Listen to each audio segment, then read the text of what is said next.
First, approximate the crown size that best fits the tooth. This is done by holding a crown up next to their existing tooth to gauge the proper size. Begin by reducing the occlusal surface of the tooth. For this step, we recommend using a coarse grit wheel diamond burr. Using the adjacent teeth as points of reference, reduce the occlusal surface 1 mm. Preparation is very similar to that of plain stainless steel crowns, but it requires slightly more tooth reduction. This increased reduction is necessary to properly fit an appropriately sized crown, making the restoration as natural looking as possible. Proper occlusal reduction will allow the crowns to seat passively and subgingivally 1 to 2 mm. The next step is mesial distal reduction. For this step, we recommend using a coarse grit round end taper diamond burr. Reduce the mesial and distal surfaces 1 mm following the contour of the natural tooth, remaining supragingival. By remaining supragingival, you will reduce trauma inflicted on the tissue and minimize bleeding.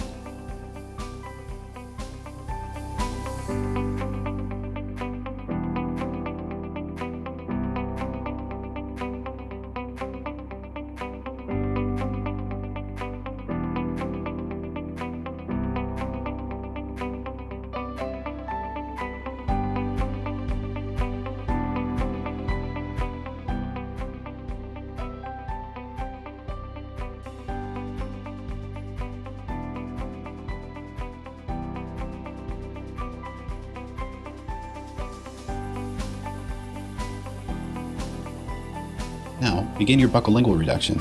For this step, we recommend using a coarse grit round end taper diamond burr.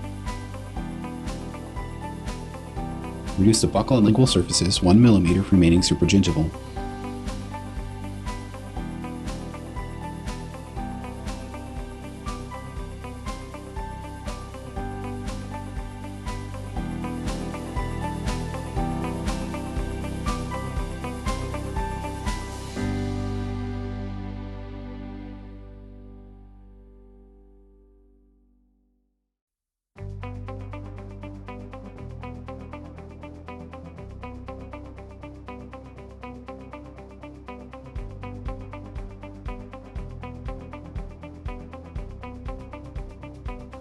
Once your buccolingual reduction is complete, begin your subgingival reduction.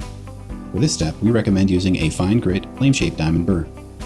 Remove the chamfer margin by making several passes around the tooth to create a smooth, feathered margin.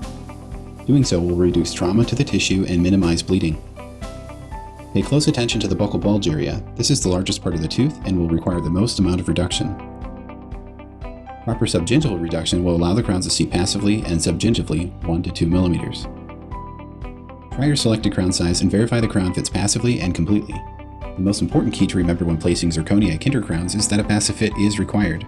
In other words, avoiding a snap fit is critical because it can create excessive pressure causing the zirconia structure to fracture. Next, rinse the preparation and crown to remove blood and debris. If hemorrhaging continues, apply pressure using a 2x2 or copper cap until hemorrhaging subsides.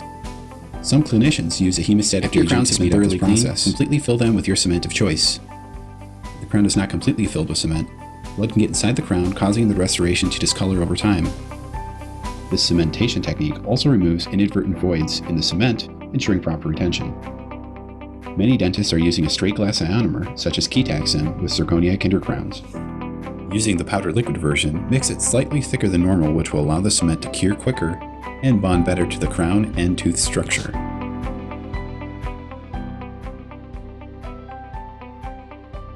Once placed, apply consistent, even pressure. Do not disturb the restoration and allow the cement to set according to the manufacturer's guidelines.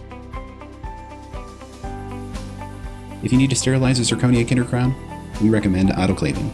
Prior to autoclaving, you may need to run them through an ultrasonic cycle with alcohol to remove blood and debris.